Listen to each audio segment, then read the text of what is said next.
Sure. It doesn't correlate that way. And there's a lot of evidence pointing to girls being raised in an enriching environment ending up with better spatial skills, and Skills, yeah.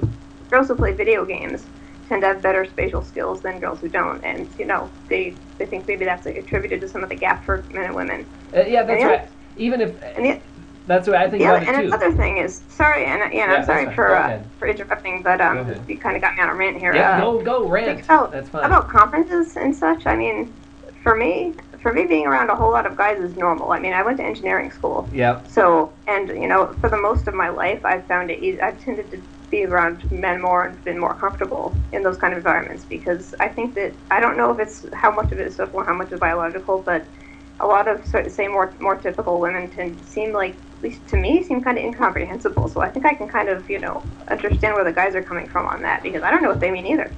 So but that's not the case for all women, obviously. But Sure. I remember in school, I mean, like girls would just come up and they'd kind of giggle and just run in the other direction. And I was like, what the heck?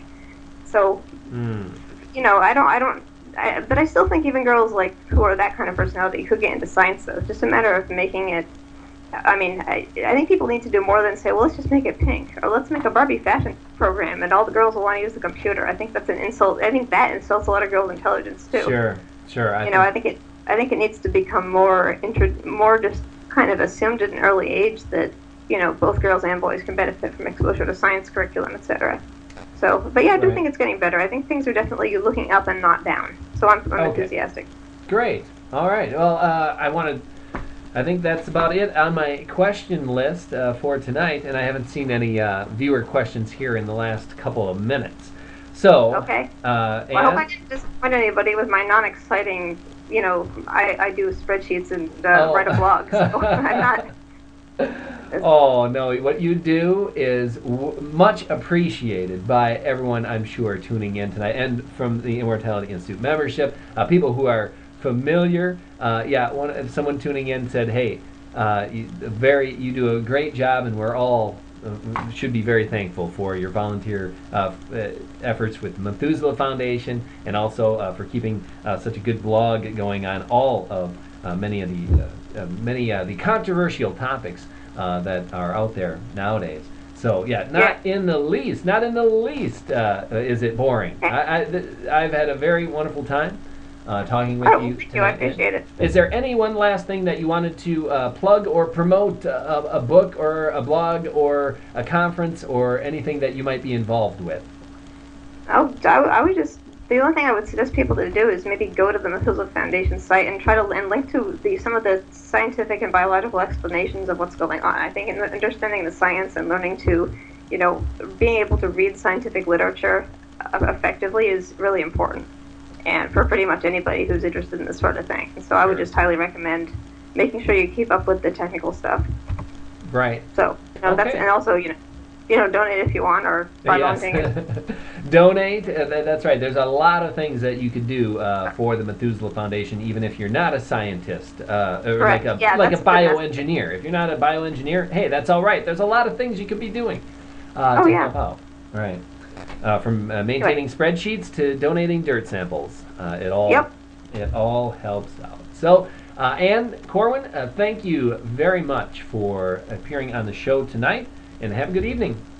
All right, you too. Thank you.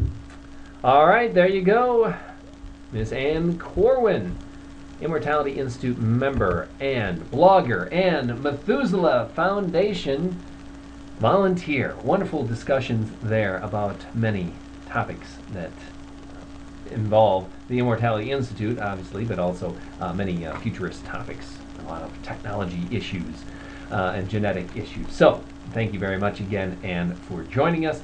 And I want to again remind everyone, next week we have coming up Zheng Shui. Anyway, I'm 90% certain that he is going to be on July 20th, which is very exciting. You can ask him questions about his new cancer therapy and the phase 2 trials that are ongoing. And then following that, 2 weeks from now, July 27th, we have Terry Grossman from, he's famous, many of you may know, for being Ray Kurzweil's anti-aging doctor.